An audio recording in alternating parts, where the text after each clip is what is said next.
Hello, नमस्कार दोस्तों। कल हमने वर्क ट्रांसफर के फॉर्मूले डिराइव कर लिए थे। 5 प्रोसेसेस हमने देखे थे और उन 5 प्रोसेस के लिए हमने वर्क ट्रांसफर के फॉर्मूले डिराइव कर लिए थे। तो आगे बढ़ने से पहले आपको एक चीज मैं बताऊं कि सिस्टम हमने 3 तरीके का पढ़ा था। ओपन सिस्टम, क्लोज सिस्टम और isolated system. Isolated system, open system में मास इन एंड मास आउट होगा, energy in and energy out होगा।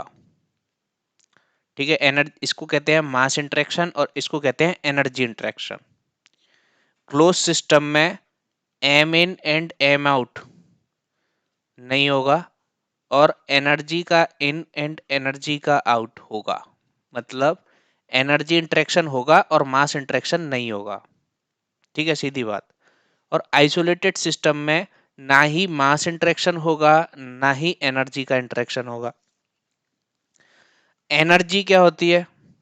एनर्जी का इंटरेक्शन दो तरीके से हो सकता है, हमें पता है, वर्क की फॉर्म में और हीट की फॉर्म में। अब कोई सिस्टम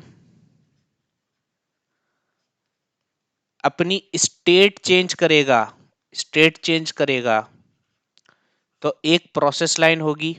जिस प्रोसेस जो प्रोसेस हुआ होगा वो उस प्रोसेस लाइन पे हुआ होगा। इसका मतलब प्रोसेस हुआ होगा।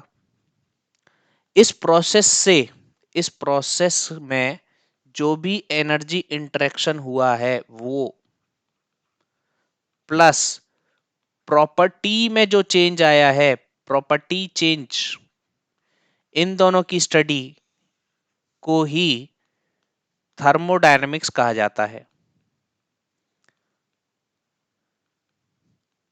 मैं डे वन से लेके और जब तक ये सब्जेक्ट कंप्लीट होगा उस दिन तक आपको थर्मल साइंस की एक एक से बढ़ के एक डेफिनेशन देते जाऊंगा। तो आज क्या मैं डेफिनेशन दे रहा हूं आपको कि एनर्जी का इंटरेक्शन प्लस जो प्रॉपर्टीज में चेंज आया है सिस्टम की, उसकी स्टडी को कहा जाता है थर्मोडायनेमिक्स। कोई सिस्टम होगा, इसमें एनर्जी इन हुई होगी या फिर इसमें से एनर्जी आउट हुई होगी या फिर हो सकता है इन भी हो और आउट भी हो। प्लस सिस्टम की प्रॉपर्टीज पहले P1 V1 T1 थी, बट ये चेंज होके P2 V2 T2 हो गई। तो फाइनल प्रॉपर्टीज की जो चेंज आया है, या तो कह लो P2 माइनस P1, या फिर कह लो जो फाइनल प्रॉपर्टीज हैं उनके उन वो कितनी हुई, फाइनल प्रॉपर्टीज की क्या वैल्यू है, इनकी वैल्यू डिटरमाइंड हम करते हैं with the help of thermodynamics और एनर्जी का इंटरेक्शन पढ़ते हैं। एनर्जी दो तरीके से इंटरेक्ट हो सकती है, वर्क की फॉर्म में और हीट की फॉर्म में। वर्क के लिए हमने 5 प्रोसेसेस, ये लिखा हुआ है, वर्क के लिए 5 प्रोसेस के लिए हमने वर्क फॉर्मूला देखा था प्लस पीवी कर्व बनाना सीखा था। अब क्या बचा है? हीट इंटरेक्शन बचा है। तो हीट इंटरेक्शन को स्टार्ट करने से पहले हमारे को कुछ बातें पहले समझनी पड़ेंगी। क्या है वो बातें? सबसे पहले हमारे को इंटरनल एनर्जी समझना होगा। अभी से नोट डाउन मत करना। इंटरनल एनर्जी के साथ साथ प्रॉपर्टीज एंड पाथ फंक्शन समझना पड़ेगा, क्या होता है। इन दोनों की स्टडी के बाद हमारे को law of conservation of energy समझना पड़ेगा।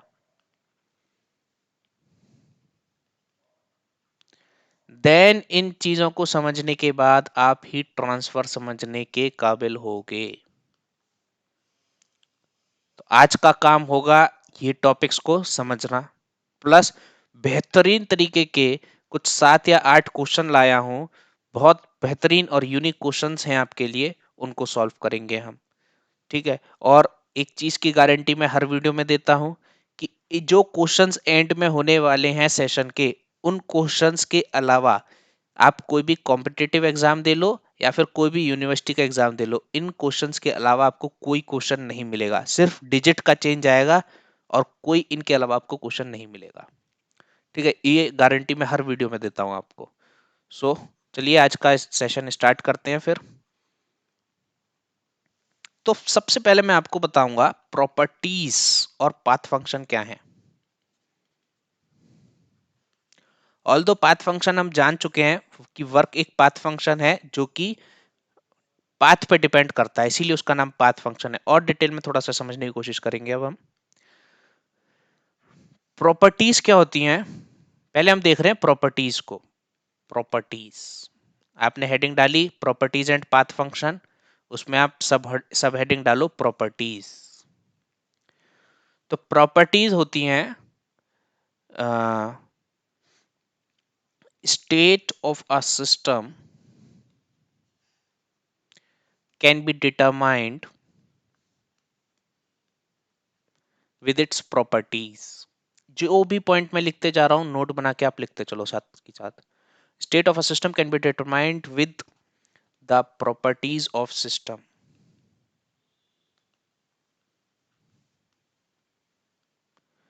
कितनी प्रॉपर्टी होती हैं, दो तरीके की, एक्सटेंसिव एंड इंटेंसिव। डिटेल में हमें पता है क्या है, कोई दिक्कत नहीं है।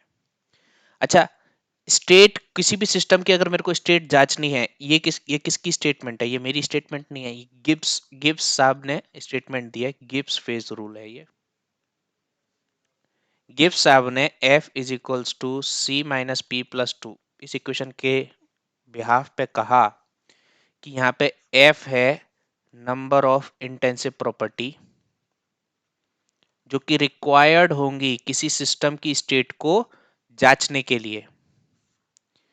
ठीक है, ये सब पढ़ चुके हैं, बस मैं धीरे धीरे करके 5-6 अलग अलग चीजें हम पढ़ चुके हैं, धीरे धीरे करके सबको कलेक्ट कर रहा हूं आपके लिए, मैं सबको कलेक्ट कर रहा हूं ताकि आपकी अंडरस्टैंडिंग लेवल बहुत अच्छा हो जाए। सुनो अब, Gibbs phase rule f is to C minus P plus two. So Gibbs phase rule मेरे को कहता है कि जो f है वो नंबर ऑफ इंटेंसिव प्रॉपर्टीज है। अब मैंने अगर पीवी कर्व ड्रॉ करा, मान लो पीवी कर्व ड्रॉ कर रहा हूं मैं, और मेरे को स्टेट नहीं पता, मेरे को पोजीशन पता होनी चाहिए ना, मेरा सिस्टम कहां पे है। जैसे मान लो ये सिस्टम है, एक कंटेनर है, कंटेनर के अंदर गैस भरी हुई है और ये है बाउंड्री सिस्टम की, और इसमें इसका प्रेशर है P1 V1 T1, इसका टेम्परेचर है, ठीक है ना, एंड सो ऑन, इसकी बहुत सारी प्रॉपर्टीज होंगी। ठीक है, तो गिब्स ने कहा है, गिब्स ने कहा है कि आपको अगर स्टेट को डिफाइन करना है सिस्टम की, तो आपको एफ की वैल्यू पता होनी चाहिए। तो भैया जितने भी थर्मोडायनेमिक के सिस्टम होंगे, थर्मोडायनेमिक सिस्टम होंगे, उन सब के लिए एफ की वैल्यू 2 रहेगी फिक्स। क्यों रहेगी, क्योंकि F is equals to C minus, यहां पे लिखता हूं मैं, F is equals to C minus P plus to.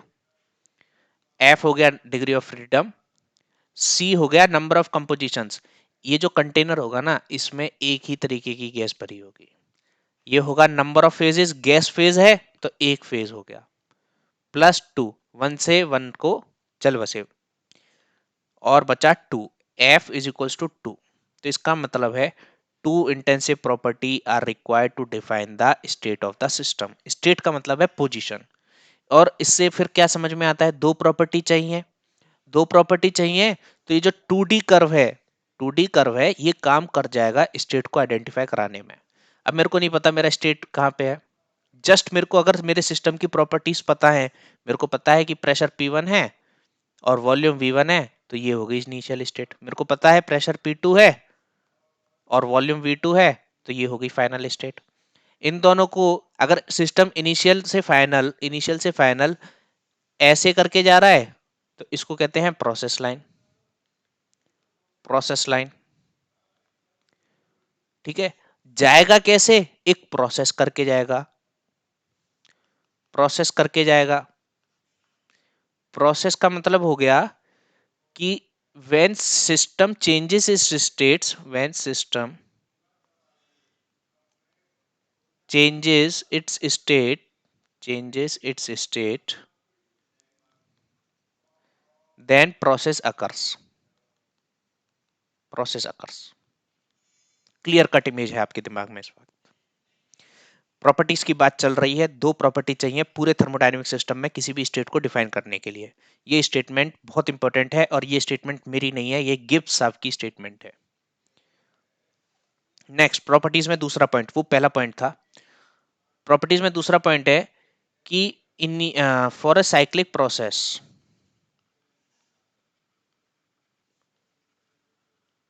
Change in property of system is zero. बहुत इजी है। अब तो अगर गिब्स साहब की वो पहली स्टेटमेंट किसी को पता है ना, तो अब ये आपके लिए बहुत इजी है, आप इस चीज को बता सकते हो। क्या कहा इसने? Cyclic process. सबसे पहले साइक्लिक प्रोसेस दिमाग में बांध दो। साइक्लिक प्रोसेस क्या होता है?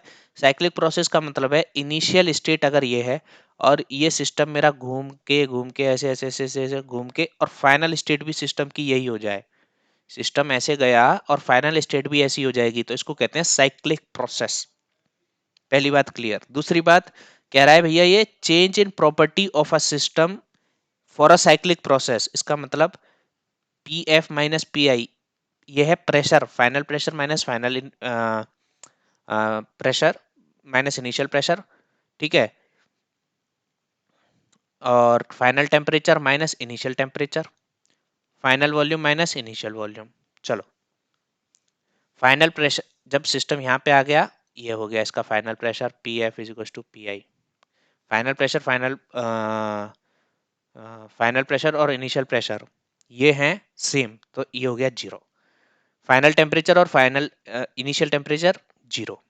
Final volume minus initial volume, ये क्या बात हो गई? ये स्पेसिफिक वॉल्यूम है। Final specific volume minus final initial specific volume, ये भी जीरो होगा। ठीक है,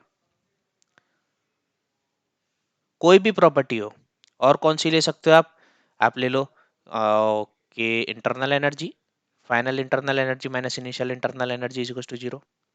तो कह सकते हैं कि साइक्लिक प्रोसेस में प्रॉपर्टीज ऑफ सिस्टम में जो चेंज आया है वो जीरो है। नेक्स्ट, और क्या समझ सकते हैं हम? और समझ सकते हैं हम property of a system is a is a state function. State function का क्या मतलब है कि स्टेट पे डिपेंड करती है प्रॉपर्टी। अगर ये स्पेसिफिक वॉल्यूम और ये प्रेशर है, ये स्टेट वन है और ये स्टेट टू है, तो जो फाइनल प्रेशर और इनिशियल वो पी एफ पी टू और वी टू, पी टू और वी टू को कोई लेना देना नहीं है इनिशियल स्टेट से। पी टू और वी टू को लेना देना है सिर्फ इस वाली स्टेट से। प्रोसेस लाइन चाहे ये रही हो, चाहे ये रही हो, चाहे ये रही हो, कोई भी प्रोसेस लाइन रही हो, ठीक है, क्या फाइनल प्रॉपर्टीज बदलेंगी? ये ए है, ये बी है और ये सी है। तीन अलग अलग प्रोसेस करे, लेकिन तीनों अलग अलग प्रोसेस एक ही जगह जाके एंड हो रहे हैं। फाइनल स्टेट सेम है तीनों प्रोसेस की, तो क्या फाइनल प्रॉपर्टीज तीनों प्रोसेसेस में सेम होंगी या अलग होंगी? P two A is equals to P two B is equals to P two C होगा। अगर यहाँ पे वर्क होता तो क्या कहता मैं? W two A is equals to W two B is equals to W two C. पहली बात तो ऐसे लिख ही नहीं सकते, एब्सोल्यूट थोड़ी ना है वर्क। कैसे लिखते हम लिखते वर्क वन से लेके टू अगर पाथ ए है is equals to work one से लेके टू अगर पाथ बी है is equals to work one से लेके टू अगर पाथ सी है। क्या मैं ऐसे लिख सकता था? नहीं लिख सकता था। No no. क्यों? क्योंकि वर्क होता है पाथ फंक्शन और प्रॉपर्टी होती है स्टेट फंक्शन। क्लियर हो गया? अब आ जाओ पाथ फंक्शन पे आप लोग। देखो भैया, पाथ, एक बात और है, background noise, background noise, lagging और वीडियो क्वालिटी थोड़ी थोड़ी इसमें प्रॉब्लम अभी भी है। वीडियो क्वालिटी आप भले ही 1080p पे देख रहे होंगे, लेकिन कुछ लोगों ने कहा कभी कभी क्लियर नहीं आती है। लैग हो जाता है कभी कभी मार्कर, ये जो पॉइंटर है ये लैग हो जाता है कभी कभी। कभी कभी थोड़ी बैकग्राउंड नॉइस तो भाई घर में रिकॉर्ड होती है तो बैकग्राउंड नॉइस आती है, प्लीज इसको इग्नोर करो। लैगिंग के लिए मैं ठीक है जुगाड़ बना रहा हूँ, और वीडियो क्वालिटी भी हम सुधारेंगे, but things takes time to improve. ठीक है, अभी आप अपनी क्वालिटी इंप्रूव करो, मैं भी अपनी क्वालिटी धीरे धीरे इंप्रूव कर लूंगा। ओके, पाथ फंक्शन क्या होता है? They depend on path of a system.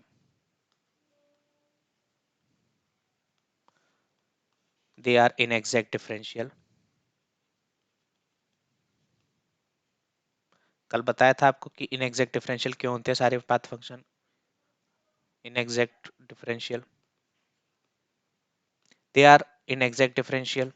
Path function, दो ही पाथ फंक्शन है, वर्क एंड हीट। वर्क और हीट को छोड़ के जो भी होगा वो सब प्रॉपर्टीज हैं। Pressure, enthalpy, internal energy, volume, temperature, कुछ भी, entropy, entropy is also a point state function.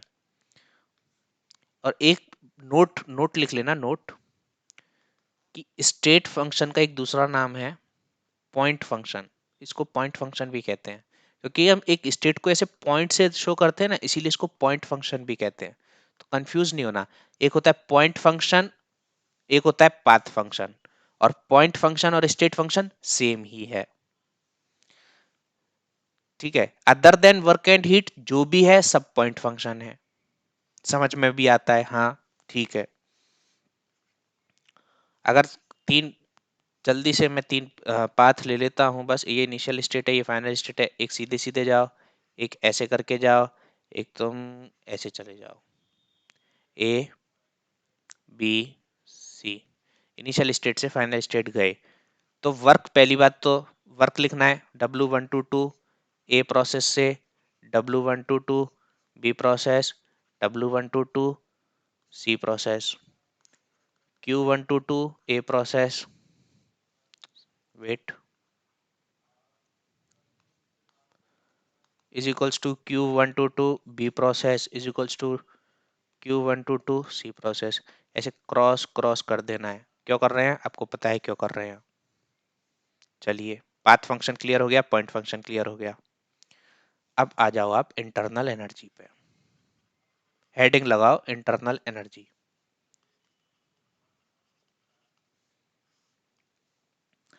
Internal energy होती है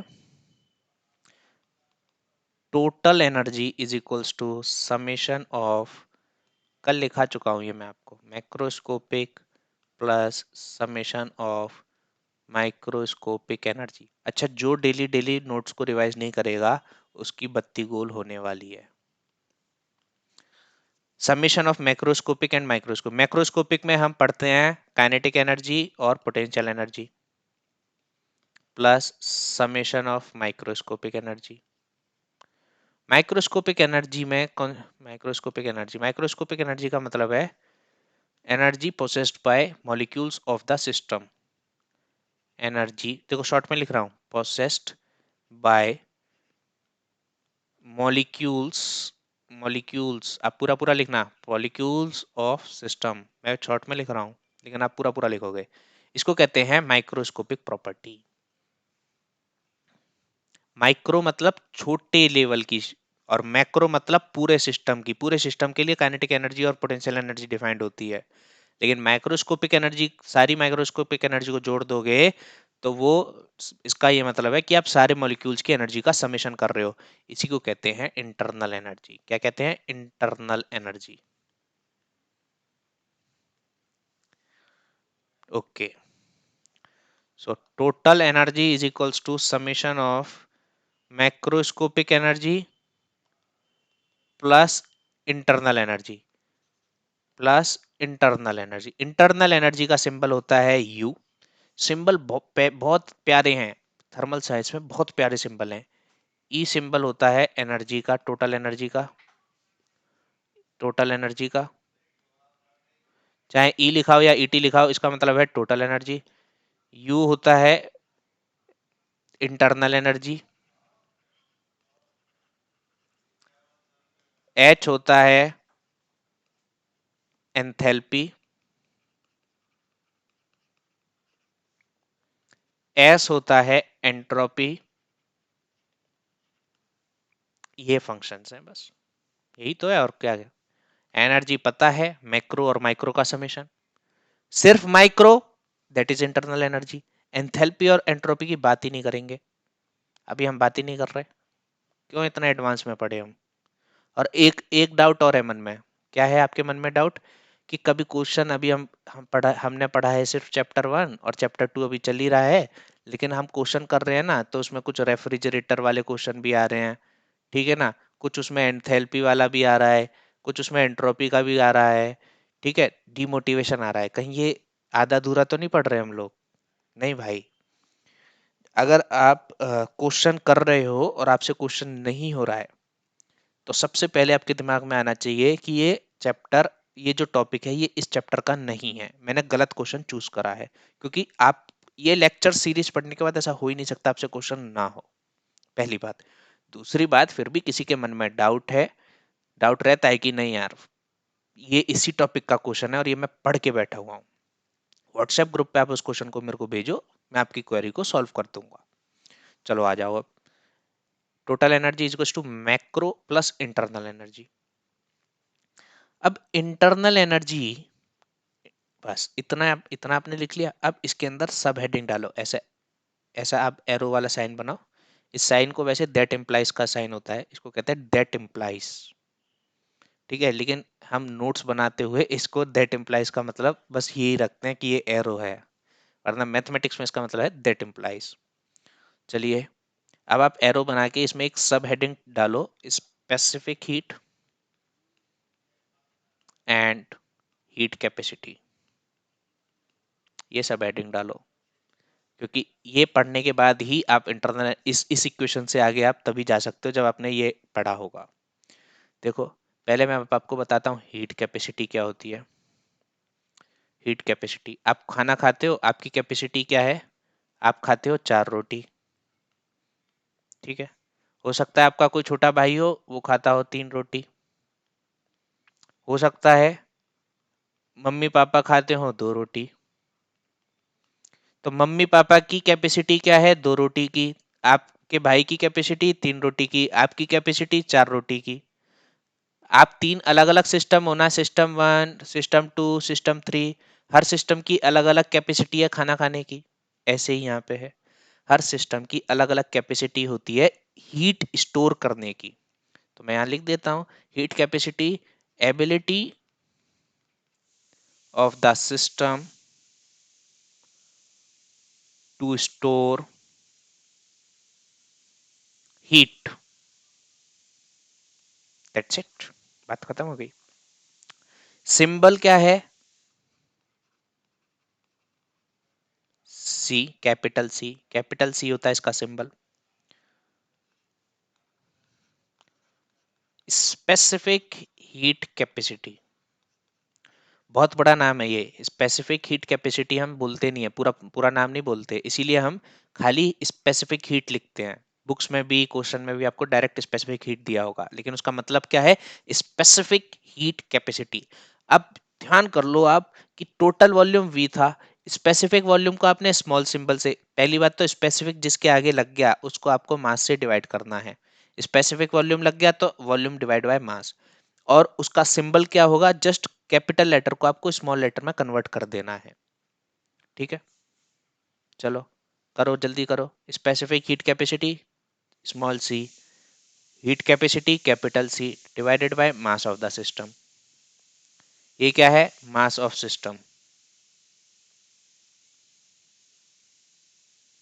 बस, एग्जाम्पल, ये रोटी वाला ले लो।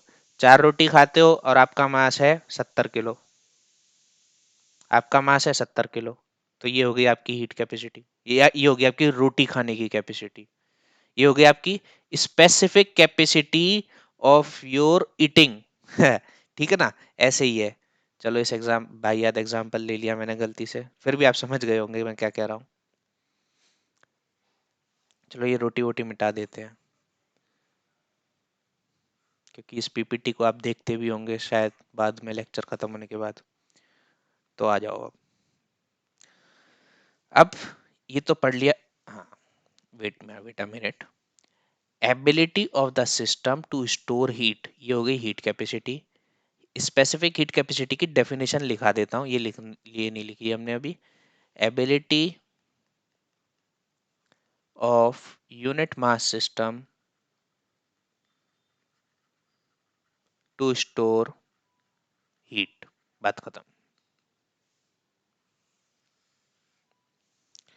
अब आ जाओ इसकी आप वो वाली डेफिनेशन पे जिससे इसका फॉर्मूला डेवलप होता है, और ये आपको गारंटी से रटी होगी।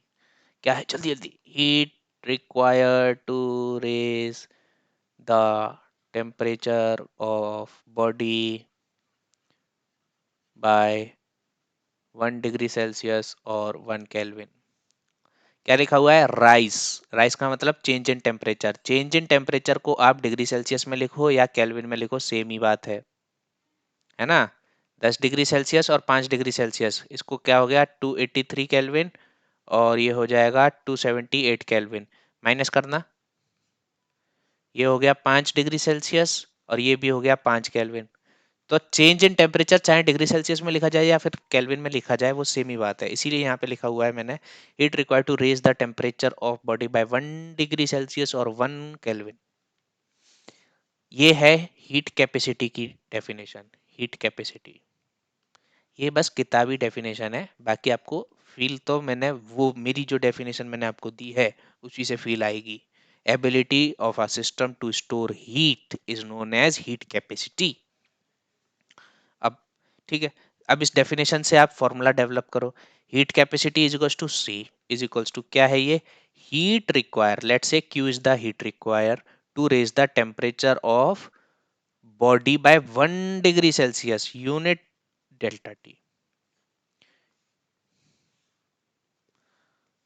कोई सिस्टम था, सिस्टम, इस सिस्टम का मास m था,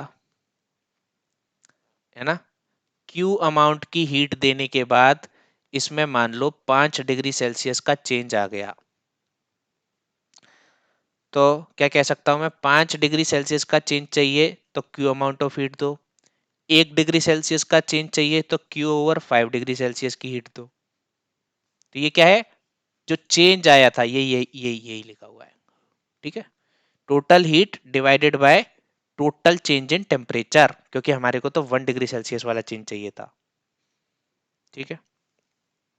अब small C, small C, small C की यूनिट क्या हो जाएगी, capital C divided by mass, तो Q by delta T into M. Definition, जल्दी से definition, heat require to raise the temperature of unit mass body by 1 degree Celsius. अच्छा यार, एक बार ना कमेंट करके कलर और बताना। बैकग्राउंड ब्लैक है और लिखता मैं वाइट से हूँ। कंफर्टेबल हो तो यस लिख देना कमेंट में, या फिर आप अपना कलर और बैकग्राउंड बता देना। जब तक कोई मेरे को कमेंट में ये नहीं बताएगा तब तक ये ही चलता रहेगा, मैं समझूंगा कि हाँ आप कंफर्टेबल हो। Heat required to raise the temperature of unit mass body by 1 degree Celsius. अच्छा, और एक बात और है, अभी जो रिसेंट में इन वीडियोस को देख रहा होगा, अभी प्रेजेंट में हमारे चैनल में आई थिंक 350 के आसपास सब्सक्राइबर्स हैं, और व्यूज भी कम है, ट्रैफिक भी कम है, सब कुछ कम है। तो अभी जो भी डाउट पूछ लेगा, जो भी क्वेरी होगी, सारी क्वेरीज एंटरटेन कर दूंगा। लेकिन यहाँ पे फिर अभी, क्योंकि आप हो सकता है आप सिंगल डाउट, आप ही ऐसा बंदा, आप ही हो ऐसे जो मेरे से डाउट पूछ रहे हो, ठीक है। समझो इस बात को कि यहाँ पे अभी बच्चे नहीं है, तो हो सकता है आपके मन में डाउट आए तो तुरंत मेरे को आप व्हाट्सएप ग्रुप पे भेज सकते हो, तो आपकी क्वेरी जल्दी सॉल्व हो जाएगी। तो ये इस बात का आप एडवांटेज उठा सकते हो, क्योंकि जब ज़्यादा लोग डाउट पूछते हैं तो सबके डाउट क्लियर करना मुश्किल होता है। और वैसे इस वीडियो लेक्चर सीरीज को इस तरीके से डिजाइन करा जा रहा है कि आपके डाउट्स ही ना क्रिएट हों, ठीक है ना। क्योंकि एक बार ये पढ़ा दिया फिर तो ये खत्म हो जाएगी प्लेलिस्ट, लेकिन इस प्लेलिस्ट का एम रहेगा कि आज से 100 ईयर्स वाले बाद के जो भी स्टूडेंट्स होंगे वो भी इस प्लेलिस्ट से पढ़ रहे होंगे, तो उनके मन में डाउट ना आए, उस हिसाब से भी ये प्लेलिस्ट बनाई जा रही है। चलो अच्छा, अभी कोई मजाक मत उड़ाना कि 100 साल बाद भी क्या यही सिलेबस रहेगा। भाई ये इंडियन एजुकेशन सिस्टम हो सकता है शायद बदल भी जाए, कुछ तो सेम रहेगा। कुछ तो सेम रहेगा। 100 नहीं तो 10 साल बाद तो सेम, 10-20 साल तक तो सेम ही है ना सिलेबस, कोई नहीं। ठीक है, हम कहाँ थे? हीट कैपेसिटी पे थे। Heat capacity, yes. So guys, C is equals to Q by delta T and small c is equals to Q by M delta T। Unit लिखाओ मेरे को जल्दी से। इसकी यूनिट होती है किलो जूल्स, मास की यूनिट हो गई केजी, और डेल्टा की यूनिट हो गई केल्विन। तो स्मॉल सी की unit kilo joule per KG kelvin. क्या है? Kilo joule per KG kelvin. किससे मिल रही है ये भैया? किस किस कौन सी यूनिट से मिल रही है? कल हमने R R universal gas constant था आर बार, और करेक्टरिस्टिक गैस कांस्टेंट है आर। आर की यूनिट हमने निकाली थी R bar divided by molecular weight. R bar की यूनिट हमें पता है kilo joule per kilo mole Kelvin. Kilo joule per kilo mole Kelvin. जब इसको हमने मॉलिक्यूलर वेट से मल्टीप्लाई वो डिवाइड करा तो ये बन गई थी kilo joule per KG Kelvin. तो आर की यूनिट सेम है स्पेसिफिक हीट की कैपेसिटी की यूनिट के। क्या है?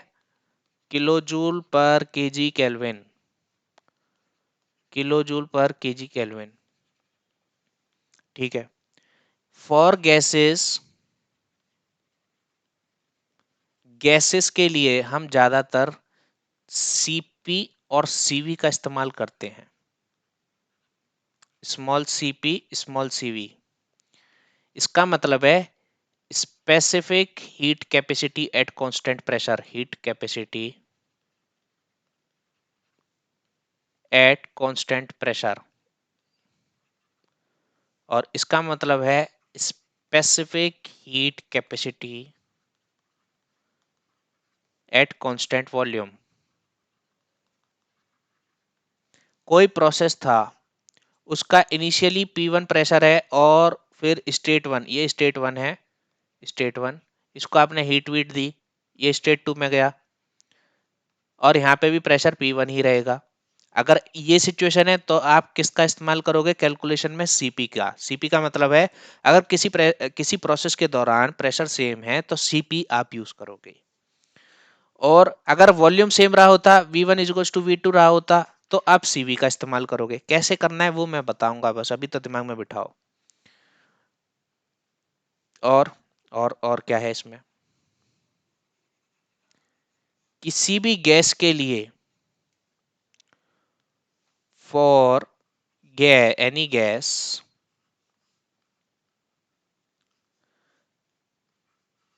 For ideal gas, sorry ideal gas, for ideal gas Cp minus CV is equals to होता है R. Cp minus CV is equals to R, ये स्मॉल सीवी है।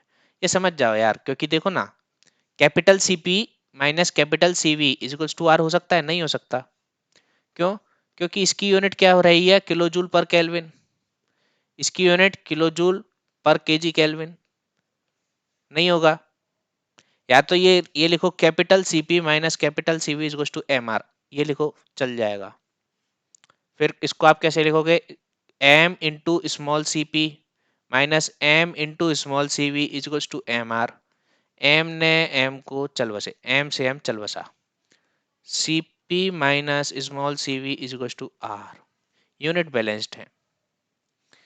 फॉर एयर, पूरी थर्मल साइंस में देखो एक बात और है, थर्मल थर्मल साइंस में आप ज्यादातर गैसेस की बात करते हो, और फ्लूइड मैकेनिक्स में ज्यादातर, ज्यादातर क्या, हर बार नहीं कह रहा हूं, ज्यादातर ज्यादातर आप लिक्विड की बात करते हो। लिक्विड, फेवरेट लिक्विड वहां पे रहता है वाटर एंड मरकरी। यहाँ पे फेवरेट गैस रहती है एयर एंड नाइट्रोजन, नाइट्रोजन को तो आप ठीक है याद करो करो नहीं करो, एयर को, एयर का डाटा आपका याद होना चाहिए। N2 के लिए आर की वैल्यू आप याद रख सकते हो क्योंकि फ्रीक्वेंटली क्वेश्चंस आते हैं आपको। वैसे तो आप कैलकुलेटर से भी कैलकुलेट कर सकते हो, कैसे करोगे 8.314 डिवाइडेड बाय 28, और एयर के लिए आर की वैल्यू 8.314 डिवाइडेड बाय 29। मैंने बता रखा है molecular mass of the air is 29। कैसे आया भैया, एयर में N2 है, O2 है, CO2 है, डॉट डॉट डॉट 100 तरीके की गैस हैं। 3 मेजर प्रोपोर्शन में है, बाकी जितनी भी गैसेज हैं वो 1% कॉन्स्टिट्यूट करती हैं। ठीक है, हैं तो बहुत सारी गैसेस, लेकिन फिर ये मॉलिक्यूलर वेट कैसे आ गया 29? ये हम जब ठीक है मिक्सिंग ऑफ गैसेस पढ़ेंगे तब हम इक्विवेलेंट मॉलिक्यूलर वेट निकालना सीखेंगे। प्रेजेंट कंडीशन में आपको ये याद होना चाहिए। सभी याद करते हैं, आप ही नहीं, हर कोई इसको एयर का मॉलिक्यूलर वेट याद रखता है। इसकी value 0.287 kilo joules per KG Kelvin आती है। ये दिमाग में छपा होना चाहिए, नहीं याद करोगे खत्म हो जाओगे आप पेपर में। 0.287 क्यों नहीं याद करोगे, याद हो ही जाएगा ये 2 सवाल करते ही। और सीपी की वैल्यू एयर के लिए आपको याद होनी चाहिए 1.005। सीवी की वैल्यू आपको, नेक्स्ट पेज पे लिखता हूं मैं, नेक्स्ट पेज पे, कोई जल्दी नहीं है हमारे को। CP 1.005 kilo joule per KG kelvin. CV 0.718 ही होता है, yes 0.718 kilo joule per KG kelvin. Cp minus Cv is equals to R, 1.005 minus 0.718 is equals to 0.287 करके देख लेना, यही आएगा। ठीक है, आप ट्राई कर सकते हो। चलो थोड़ा पॉइंट में इधर उधर आइए, 7 की जगह 5 आ जाए, 6 आ जाए या 8 आ जाए, उसको माफ करना, ये 0.287 ही है। चलिए तो Cp minus Cv is to R हो गया आपका। एक होता है आपका specific heat ratio, Cp by Cv। Cp by Cv इसको कहते हैं गामा। Cp किसी भी गैस का एयर का, अगर मैं एयर का लूंगा तो एयर के लिए 1.005 डिवाइडेड बाय Cv क्या है 0.718। Cp बाई Cv करके देखना 1.4 आएगा, 1.4। गामा आपको याद होना चाहिए एयर के लिए 1.4 होता है। एडियाबेटिक प्रोसेस मैंने आपको बताया था, एडियाबेटिक प्रोसेस में मैंने आपको बता रखा था पीवी की power gamma is equals to constant. आपको कहा था गामा इज इक्वल्स टू होता है सीपी बाई सीवी, लेकिन ये बताया था कि ये बाद में बताऊंगा होता क्या है, क्योंकि उस वक्त आपको यही नहीं पता था सीपी और सीवी होता क्या है। अब क्लियर कट इमेज है, अगर एयर की बात कर रहा होगा तो एडियाबेटिक प्रोसेस की इक्वेशन क्या हो जाएगी, पीवी की power 1.4 is equals to constant. किसी और प्रोसेस के लिए अदर देन एयर आपको कुछ भी याद नहीं रखना है, सिर्फ ये डाटा, 3 डाटा याद रखने हैं, सीपी की वैल्यू, सीवी की वैल्यू और गामा की वैल्यू। 1.4, 0.718 और 1.005, इन दोनों को आप सब्ट्रैक्ट करोगे तो 0.287 आ जाएगा आपकी आर की वैल्यू। यूनिट दिमाग में होनी चाहिए, इन तीनों की यूनिट होती है kilo joule per KG kelvin. ये होता है भैया यूनिटलेस, क्योंकि रेशियो है ना सीपी बाय सीवी, यूनिटलेस। अब आ जाओ आप, Cp minus Cv is equals to R आपने पढ़ लिया, Cp by Cv is equals to R आपने पढ़ लिया। आप इन दोनों इक्वेशन को सॉल्व करना, मैं बताता हूं क्या आएगा। Cp is equals to gamma R over gamma minus 1, और Cv आएगा आपका गामा R ओ Cv आएगा R ओवर गामा माइनस 1। आप खुद से सॉल्व करना, कोई दिक्कत नहीं है। कैसे करोगे, Cp इज इक्वल्स टू हो जाएगा R Cv, सीपी की वैल्यू यहाँ पुट करना, सीवी को सॉल्व करना, ये आ जाएगा। जैसी सीवी आ जाए सीवी की वैल्यू यहाँ रख देना, सीपी आ जाएगा। ठीक है, इस तरीके से आप अपना एलिमिनेशन मेथड वगैरह जो भी लगाना है सॉल्व करना। सीपी की वैल्यू होती है gamma R over gamma minus 1 और सीवी की वैल्यू होती है आर ओवर गामा माइनस 1। याद होना चाहिए बिल्कुल आपको, नो कंफ्यूजन, ये आपको याद होना चाहिए। Cp is always greater than Cv, next point, ये आपका एक पॉइंट था, Cp is always greater than Cv। ज्यादातर ज्यादातर हर बार ये गामा इज ग्रेटर देन 1, अगर Cp ग्रेटर देन Cv है तो gamma is equals to Cp by Cv, तो गामा इज ग्रेटर देन 1।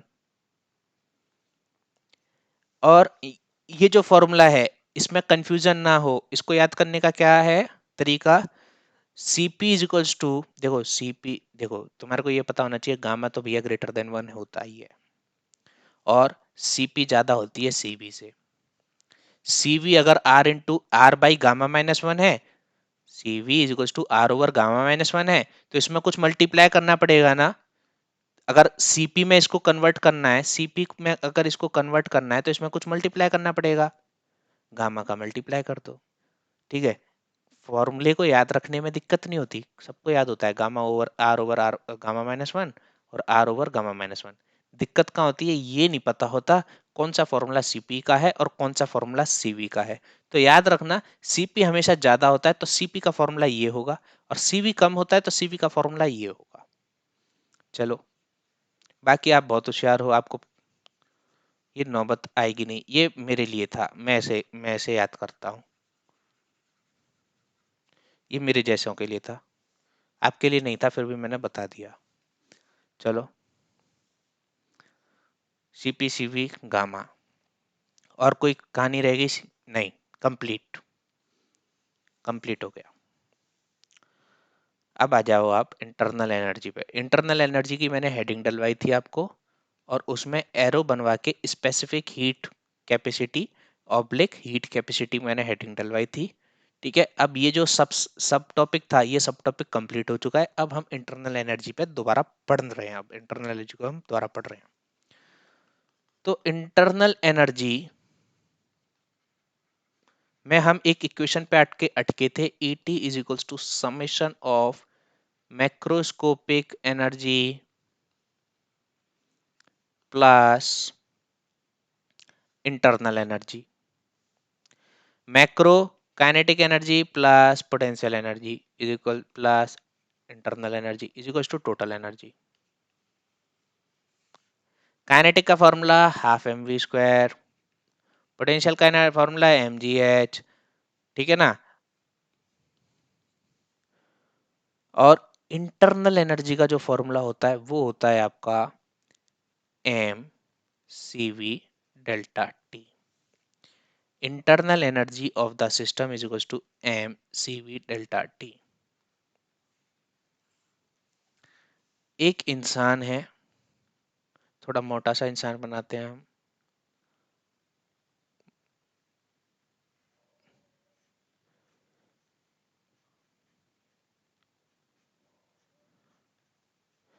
ये इंसान है,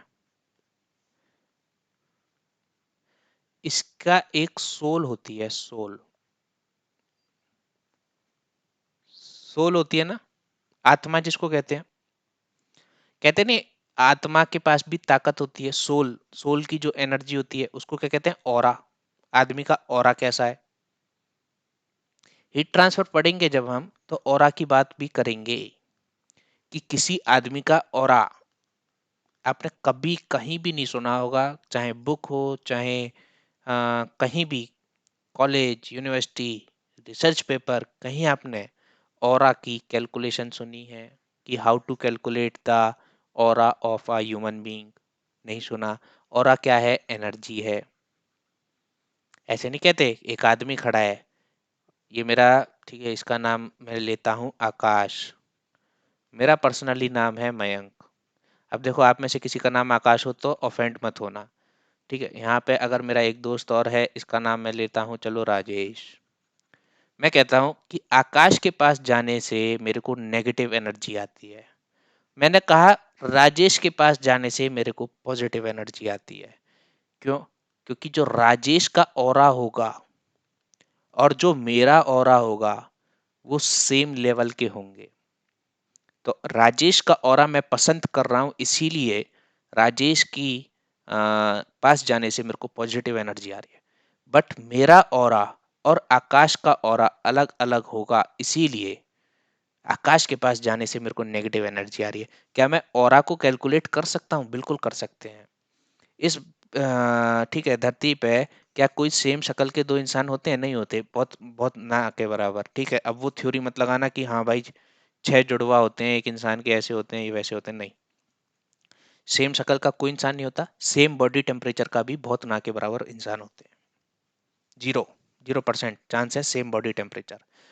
हो सकता है आपका 97 हो, आपके घर में चेक करवाओ सबका 97 आए, लेकिन आप इसको बिल्कुल एक्चुअल निकालो, अलग आएगा। क्या ये माइन्यूट सा टेम्परेचर डिफरेंस इतना बड़ा एनर्जी का, ठीक है, वो बन जाता है, एनर्जी, इतनी बड़ी एनर्जी फॉर्म कर देता है कि वो नेगेटिव ऑरा और पॉजिटिव ऑरा में हम पहुंच जाते हैं? हाँ, क्योंकि इसका टेम्परेचर का होता है, टेम्परेचर की पावर होती है 4। आपका टेम्परेचर माइनस जो सामने वाली बॉडी का टेम्परेचर है उसकी पावर 4, पावर 4। क्या पावर 4 के बाद भी इतनी बड़ी पावर हो जाती है? नहीं होता होगा तो इसमें कुछ ना कुछ और मल्टीप्लाई भी होता है सर। इन सब की हम डिटेल में स्टडी कर रहे होंगे जब हम हीट ट्रांसफर पढ़ेंगे कि एक आदमी का ऑरा, और कब हम उस आदमी से हमारी बनती है, कब हम हमारी नहीं बनती, किससे हम अट्रैक्ट होते हैं, किससे नहीं होते, सब कुछ हम डिटेल में पढ़ रहे होंगे हीट ट्रांसफर में। ठीक है, बहुत एंजॉय तरीके से प्रैक्टिकल एग्जाम्पल्स से। ठीक है, तो मैं अभी सोल की बात कर रहा था। एक सोल होती है और एक ऑरा होता है। इंसान का ऑरा के पास एक अलग एनर्जी होती है और सोल की एनर्जी अलग होती है। मैं नहीं बोल रहा हूँ, मैं नहीं बोल रहा हूँ ऐसा, ये प्रैक्टिकल बात बोल रहा हूँ, मैं मन से नहीं बोल रहा हूँ। एक सोल के पास एक एनर्जी होती है और एक इस आदमी का एक ऑरा होता है, उसकी एक अलग एनर्जी होती है। ऑरा की एनर्जी को मैं हीट ट्रांसफर में तुम्हारे को बताऊंगा, चिंता नहीं करना। सोल की एनर्जी को ही इंटरनल एनर्जी कहा जाता है। किसी सिस्टम के किसी, अब कोई ये मत कहना कि सिस्टम तो मरा हुआ है, उसमें आत्मा कहाँ से आ गई, उसमें सोल कहाँ से आ गई, नहीं। इंटरनल एनर्जी का मतलब है अंदरूनी शक्ति, मॉलिक्यूल्स ने कॉन्स्टिट्यूट, ठीक है, पोजेस करी है उस एनर्जी को, internal energy of a system. तो किसी सिस्टम के, किसी गैसियस सिस्टम के लिए अगर मेरे को, चलो मैं ये सब रब कर रहा हूँ, बहुत बात हो गई है तो। अच्छा, ये मैं रब करता हूँ, चलो कमेंट करके बताना ये रब करा करूँ या नहीं, क्योंकि हो सकता है फिर आप पीपीटी देखो तो बाद में दिक्कत हो, कुछ टर्म मिस ना हो जाए। वैसे तो मैं जो एग्जांपल्स में देता हूँ ना, लाइव एग्जांपल्स, उनको कभी कभी रब कर देता हूँ, स्पेस कम होता है इसीलिए। चलो, ह्यूमन एरर हो गया यहाँ पे, देखो देखो देखो, ह्यूमन एरर हो गया। ह्यूमन एरर, ये क्या हो रहा है? ह्यूमन एरर, एक तो ये कभी कभी टेढ़ा लिखता है, कभी कभी सीधा लिखता है, ये है ह्यूमन एरर। अब ये मैं सोचना कंफ्यूज कर रहा है यार, ये तो नहीं नहीं नहीं नहीं। आ जाओ आ जाओ आ जाओ आ जाओ। इंटरनल एनर्जी के 2-3 पॉइंट लिखा रहा हूँ। Like work, internal energy is not an absolute quantity।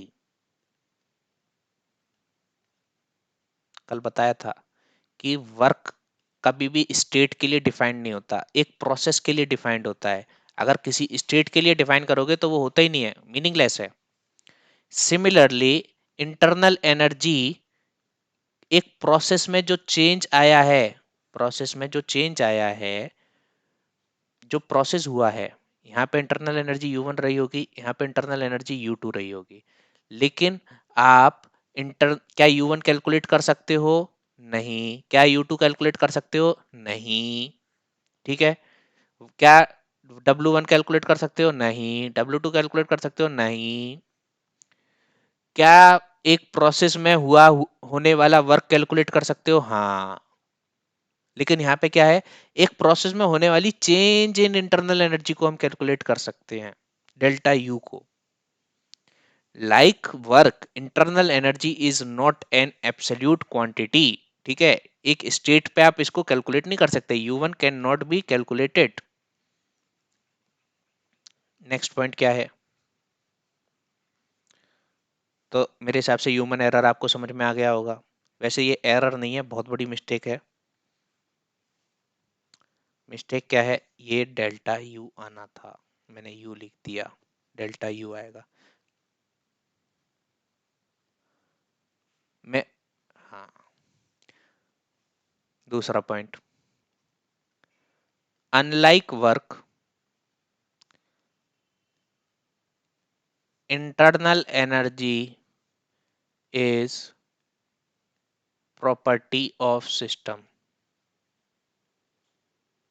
Work क्या होता है? पाथ फंक्शन होता है। वर्क प्रॉपर्टी नहीं होती, लेकिन इंटरनल एनर्जी एक सिस्टम की प्रॉपर्टी है। Yes, you can define define कर सकते हो, लेकिन कैलकुलेट नहीं कर सकते हो किसी स्टेट पे इंटरनल एनर्जी को। Unlike work, internal energy is a property of system. तो फिर इंटरनल एनर्जी क्या हो गई? इन अ साइक्लिक प्रोसेस, अब मैंने दोबारा लिख दिया, internal energy, change in internal energy, change in internal energy in a cyclic process is equal to zero. चलिए, इंटरनल एनर्जी का ये यूनिवर्सल फॉर्मूला है, कहीं भी लग जाता है, कहीं भी कोई भी प्रोसेस हो, X Y Z, polytropic, isotropic, कोई भी प्रोसेस हो, आइसन, एंथैल्पिक, एडियाबेटिक। अच्छा, एक दो नए नए नाम ले दिए, कंफ्यूज मत होना, आरएसी में पढ़ते हैं आइसन एंथैल्पिक प्रोसेस को, यहाँ पे नहीं पढ़ना होता, ठीक है? आइसोकोरिक, आइसोबारिक, ठीक है? कोई भी प्रोसेस हो, आप इस फॉर्मूले को बेधड़क यूज कर सकते हो। नाउ, अब हमारा आज का डिस्कशन स्टार्ट होता है heat transfer. Wait, heat transfer से पहले हमको पढ़ना पड़ेगा, जस्ट एक लास्ट टॉपिक है, conservation of energy. Heat transfer को तो मैं बहुत जल्दी उड़ा दूंगा, देखते ही खत्म हो जाएगा। Conservation of energy, conservation of energy, कोई भी एक सिस्टम है, इसको आपने हीट दी और इस सिस्टम ने वर्क करा। वर्क क्लोज सिस्टम में, अच्छा क्लोज सिस्टम है, अगर कोई क्लोज सिस्टम है, क्लोज सिस्टम का मतलब ये नहीं होता कि बंद, बिल्कुल बंद बंद, चारों तरफ से बिल्कुल फेविक्विक लगा के बंद कर दिया, this is not a close system. ये भी है, हाँ ये भी है क्लोज सिस्टम, लेकिन क्लोज सिस्टम आते ही आपके दिमाग में एग्जाम्पल आना चाहिए सिर्फ एक, पिस्टन सिलेंडर अरेंजमेंट, और कोई एग्जाम्पल नहीं आना चाहिए। ये एक स्पेशल केस हो गया, ये एक स्पेशल केस हो गया, एक जनरलाइज्ड केस आपके दिमाग में आना चाहिए क्लोज सिस्टम का नाम सुनते ही।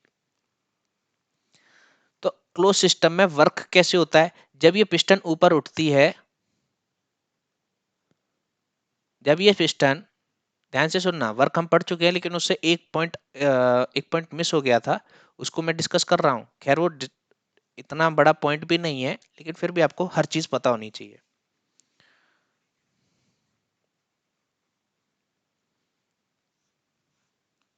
आपको फील आनी चाहिए ना कि एक सिस्टम वर्क कैसे कर रहा है। कैलकुलेट कर दो, 60 किलो जूल का वर्क है, अब यही नहीं पता यार ये कैसे हो गया, कैसे?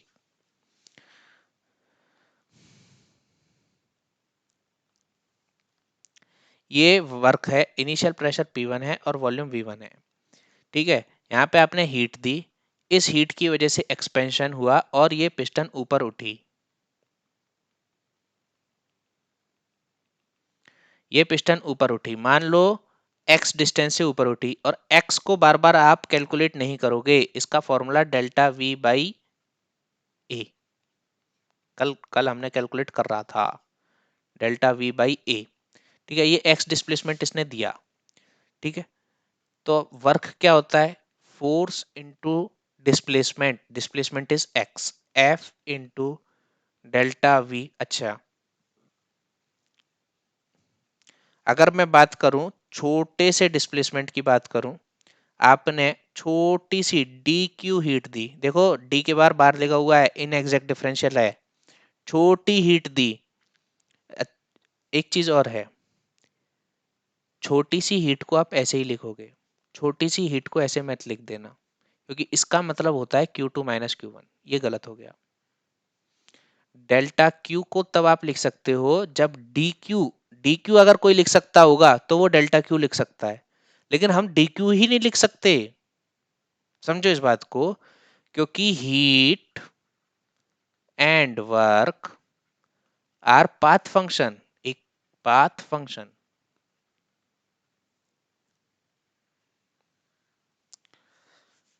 जस्ट मेरे को 1 मिनट और दो, यहाँ पे कंसंट्रेट करो अपना माइंड। क्लोज सिस्टम के लिए मान लो कि x is equals to change in dx displacement हुआ, जिसके करस्पॉन्डिंग चेंज इन वॉल्यूम ये था, और एरिया तो a है, इस पिस्टन का एरिया।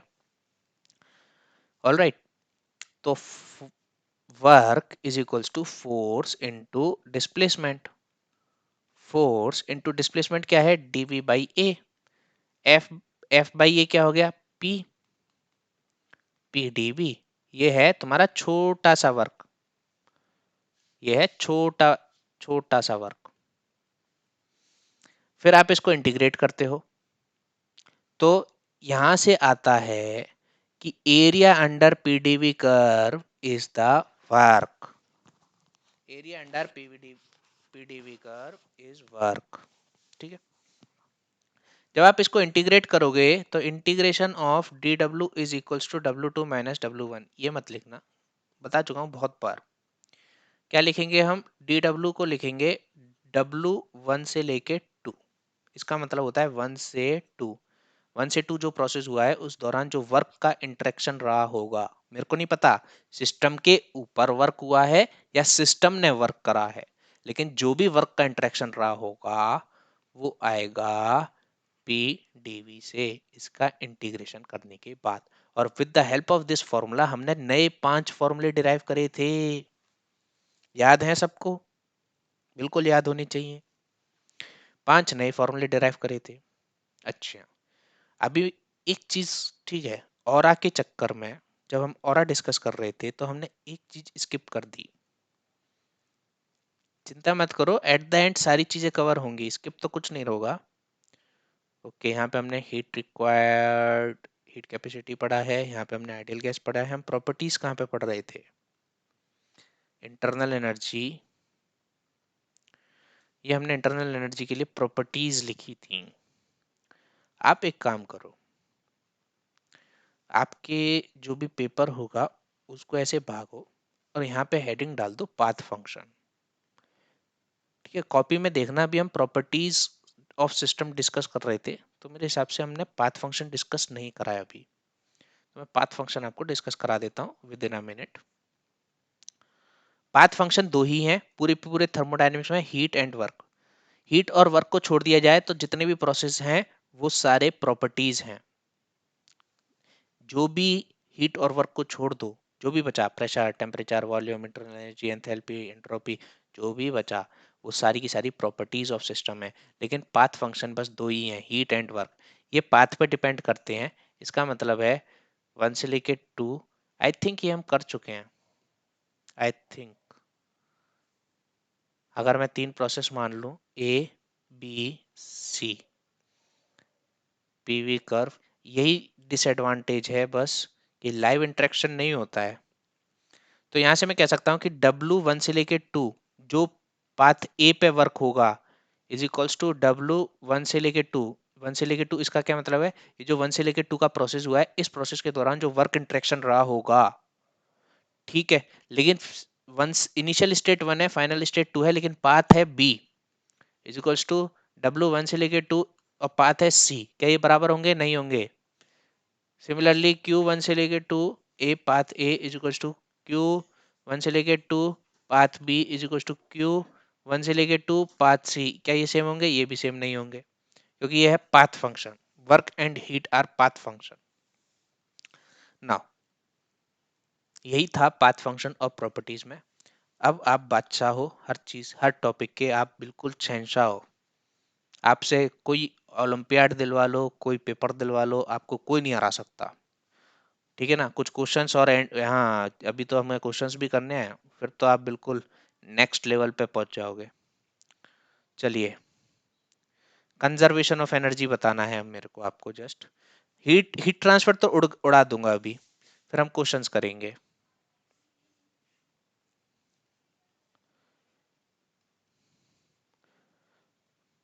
ये समझ में आ गया है कि क्लोज सिस्टम कैसे वर्क परफॉर्म कर सकता है, ये जो पिस्टन डिस्प्लेसमेंट देगी यही वर्क होगा, पीडीवी वर्क होगा। क्लोज सिस्टम वर्क कह लो, या फिर ये होते हैं non flow process. Non flow process, non flow का मतलब है क्लोज सिस्टम। क्लोज सिस्टम के लिए मैंने दूसरा मतलब आपको बताया था, एक कंट्रोल मास। कंट्रोल मास का मतलब है कि मास सिस्टम में से ना अंदर आएगा, सिस्टम के अंदर मास नहीं आएगा और सिस्टम के बाहर नहीं जाएगा। इसका मतलब जो मास है वो मास वहीं पे है, मतलब मास फ्लो नहीं हो रहा है, तो इसको नाम दिया जाता है non flow process. Non flow process का जो वर्क होता है उसको कहते हैं non flow work. Non flow work. और ये सिस्टम है, ये सिस्टम है, ये जो डॉटेड लाइन से बनाया है मैंने, ये सिस्टम की बाउंड्री है। जब पिस्टन ऊपर उठेगी तो फाइनल बाउंड्री ऐसी हो जाएगी। इसका मतलब ये जो बाउंड्री है ये फ्लेक्सिबल बाउंड्री है। जब भी फ्लेक्सिबल बाउंड्री होगी तो वर्क होगा, पहली बात समझ लो, जब भी फ्लेक्सिबल बाउंड्री होगी तो वर्क होगा। इस पॉइंट को भी मैं नोट डाउन कराने वाला हूं। लेकिन ये जो बाउंड्री है, इसीलिए इसका नाम बाउंड्री वर्क भी रखा गया है। जस्ट ये जो बाउंड्री मूव कर रही है, इसीलिए सिस्टम की जो बाउंड्री है, इसीलिए इसका नाम बाउंड्री वर्क भी है। तो आप नॉन फ्लो वर्क का हो, बाउंड्री वर्क का हो, या क्लोज सिस्टम वर्क का हो, तीनों चीज एक है। तीनों का फॉर्मूला क्या है, ये है। इसको यूज कैसे करते हैं, 5 प्रोसेस के लिए हमने देखा था, और आज क्वेश्चन करेंगे तब फिर देखेंगे। चलिए, मैंने अभी क्या कहा था, क्या बता दूंगा मैं आपको। Boundary work, non flow work,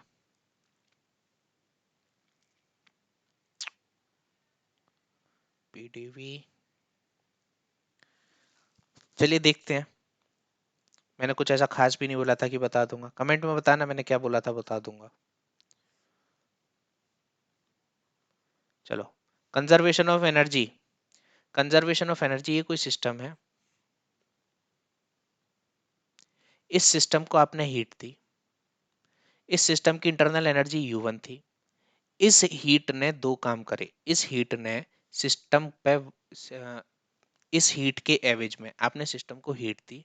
उस हीट से कुछ ना कुछ वर्क हुआ होगा, कुछ वर्क हुआ होगा। ये देखो ना, ये पिस्टन सिलेंडर अरेंजमेंट है। इनिशियल टेम्परेचर T1, आपने इसको हीट दी तो ये ऊपर उठी, ये यहाँ पे आ गई पिस्टन, ये एक्स हो गया, डेल्टा V बाई ए, ये हो गया वर्क। वर्क हो जाएगा यहाँ पे, कोई दिक्कत नहीं है। तो इस Q के एवरेज में हमारे को वर्क मिला, प्लस इस ये जो फाइनल टेम्परेचर है स्टेट का, वो हो गया होगा, चेंज इन टेम्परेचर हुआ होगा, T2 टेम्परेचर में चेंज आया होगा। ठीक है। जो इंटरनल एनर्जी होती है, एक पॉइंट आप इंटरनल एनर्जी का यहाँ पे मार्क कर लो रेड पेन से। Internal energy is function of temperature only for ideal gas. Ideal gas के लिए U is a function of temperature only. Real gas के लिए U is a function of temperature and pressure. इसको लिखना है तो लिख लेना, वरना फिर ये लास्ट चैप्टर में हम जब वेंडर वॉल इक्वेशन को बहुत डिटेल में समझ रहे होंगे तब सीखेंगे। अच्छा, ये जब मैं बोलता हूँ ना बहुत डिटेल, बहुत डिटेल, बहुत डिटेल, ऐसा नहीं है कि बहुत डिटेल में हम पढ़ रहे हैं। This is the requirement. ये रिक्वायरमेंट है, ऐसा नहीं है आप कुछ एक्स्ट्रा पढ़ रहे हो। ये प्रॉपर नॉलेज है और यही रिक्वायर्ड है। That's it. ठीक है। चलो, क्यू अमाउंट आपने हीट दी, इसका इनिशियल टेम्परेचर T1 था और फाइनल टेम्परेचर T2 हो गया। T1 के करस्पॉन्ड इस पे सिस्टम के पास इनिशियली U1 इंटरनल एनर्जी रही होगी, लेकिन हीट देने के बाद इस सिस्टम की इंटरनल एनर्जी बढ़ के U2 हो गई। तो चेंज, तो फिर कंजर्वेशन ऑफ एनर्जी लगाओ। कंजर्वेशन ऑफ एनर्जी कहता है कि energy is conserved, can't be created nor be destroyed. ये वर्क अपने आप नहीं होने लगेगा। अगर मैं Q को 0 कर दूं तो वर्क अपने आप नहीं होने लगेगा, नहीं। अगर ऐसा होने लगा तो ये स्टेटमेंट हो जाएगी एनर्जी इज क्रिएटेड। ठीक है। और यहां से अगर मैं कहूं कि वर्क नहीं होगा, ना इंटरनल एनर्जी में राइज होगा, सिंपल आप हीट देते रहो, क्या होगा, कुछ नहीं होगा सिस्टम में, बस आप देते रहो। ये भी पॉसिबल नहीं है। इसका क्या मतलब हो गया, heat energy can't be created nor be destroyed. यहाँ पे तो डिस्ट्रॉय हो जाएगी सारी की सारी एनर्जी, ऐसा भी नहीं हो सकता। तो एनर्जी कंजर्व रहेगी। कैसे रहेगी, जितनी हीट आपने दी वो हीट इंटरनल एनर्जी को राइज करेगी, प्लस कुछ ना कुछ वर्क परफॉर्म कराएगी। ये है कंजर्वेशन ऑफ एनर्जी की इक्वेशन। जो अजम्पशंस आपने इस डेरिवेशन में लगाई है, ये डेरिवेशन तो वैसे एक लाइन में हो गई, लेकिन इस डेरिवेशन में आपने अजम्पशन क्या लगाई है, Q given to the system, heat आपने दी है, work performed by the system,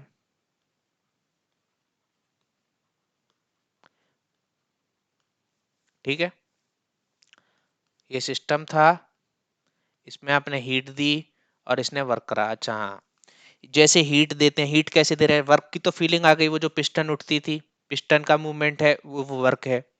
heat और वर्क कौन कौन से फॉर्म में हो सकता है, मैकेनिकल की फॉर्म में हो सकता है, मैकेनिकल वर्क, मैकेनिकल वर्क कौन सा है, वही पिस्टन वाला वर्क, जिसको आप कैसे कैलकुलेट करते हो, पीडीवी से, ठीक है। हीट किस किस फॉर्म में दे सकते हो आप, हीट हो सकता है कोई इलेक्ट्रिक हीटर हो, ठीक है, बहुत तरीके से आप दे सकते हो, मैं आपको एग्जांपल से बताऊंगा और पेपर में क्वेश्चन आते हैं, इसी इसी सिंगल टॉपिक से बहुत बार क्वेश्चन आए हुए हैं। मैं इसकी बात नहीं कर रहा हूँ, Q is to delta U plus W की बात नहीं कर रहा हूँ, इससे तो बहुत ज्यादा आते हैं, लेकिन जो ये कॉन्सेप्ट है कि हीट कैसे देते हैं हम सिस्टम को, इससे कॉन्सेप्ट, इससे भी क्वेश्चन बहुत आए हुए हैं। चलो हम कराएंगे, करेंगे, सब करेंगे हम।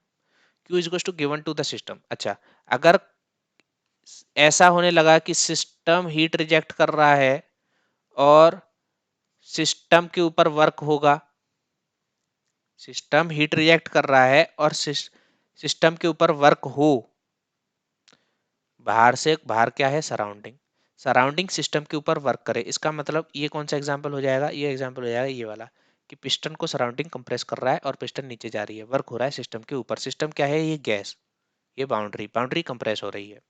चलिए, सराउंडिंग ने सिस्टम पे वर्क करा तो उसको आप कैसे ट्रीट करोगे, नेगेटिव, नेगेटिव का मतलब है जो फॉर्मूला है Q is to delta U plus W, इसमें आपको नेगेटिव पुट करना है, और जो हीट अगर सिस्टम से सराउंडिंग फ्लो हुआ, सिस्टम से सराउंडिंग फ्लो हुआ तो उस हीट को आप कैसे ट्रीट करोगे, नेगेटिव पुट करना जरा।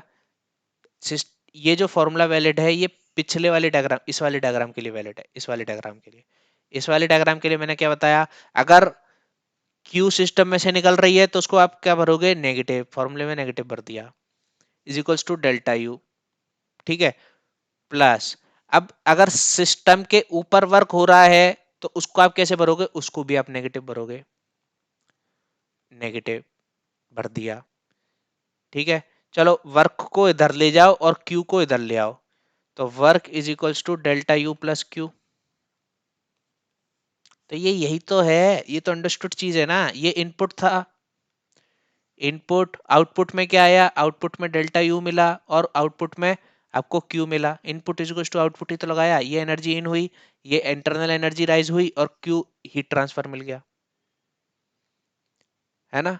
तो किसी को भी रटो मत, समझ लो बस कि हाँ कब नेगेटिव कब पॉजिटिव, ऐसे रटना नहीं है, समझ लिया।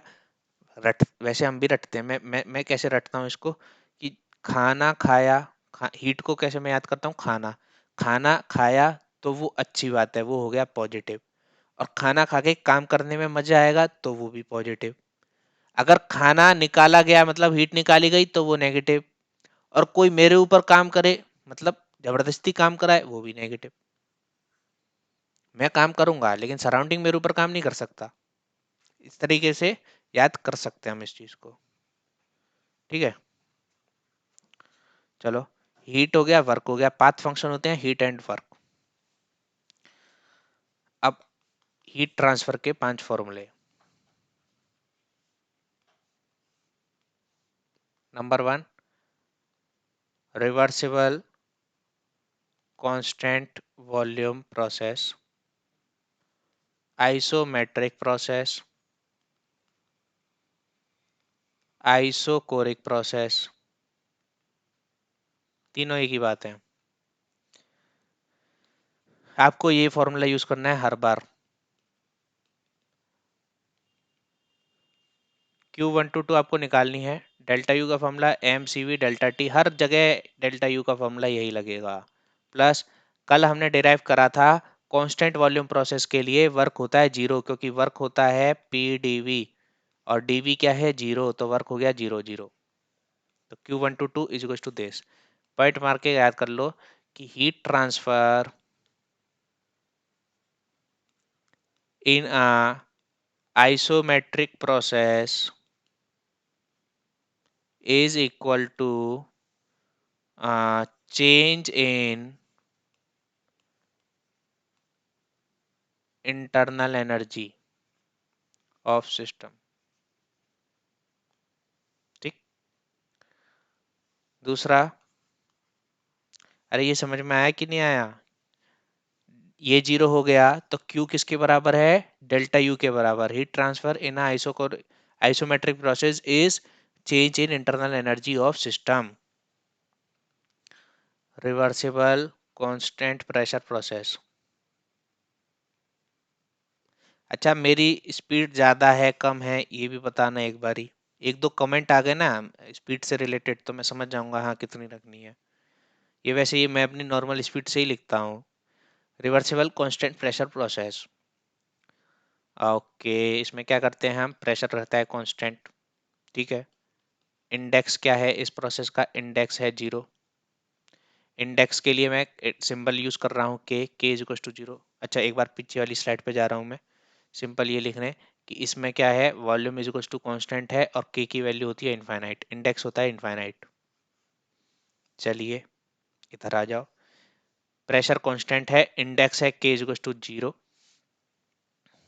इसके लिए Q122 उड़ा दूंगा, हीट ट्रांसफर को तो एकदम उड़ा दूंगा, वर्क ट्रांसफर में बहुत टाइम लगा था इसमें नहीं लगेगा। Plus W122 delta U M C V delta T, चुपचाप रख दो इसको तो। Constant pressure process, constant pressure process, constant pressure process में वर्क का फॉर्मूला क्या आया था? P1V1 P2V2 माइनस P1V1, ये फॉर्मूला आया था वर्क का। Is equals to MR T2 minus T1 लिख सकते हो इसको? नहीं लिख सकते? जल्दी से बताओ, लिख सकते हैं? P2V2 को MR T2 लिख दिया, P1V1 को MR T1 लिख दिया, MR कॉमन ले लिया, MR T2 minus T1, MR delta T लिख सकते हैं हम। M डेल्टा T कॉमन ले लो, CV प्लस R बचेगा,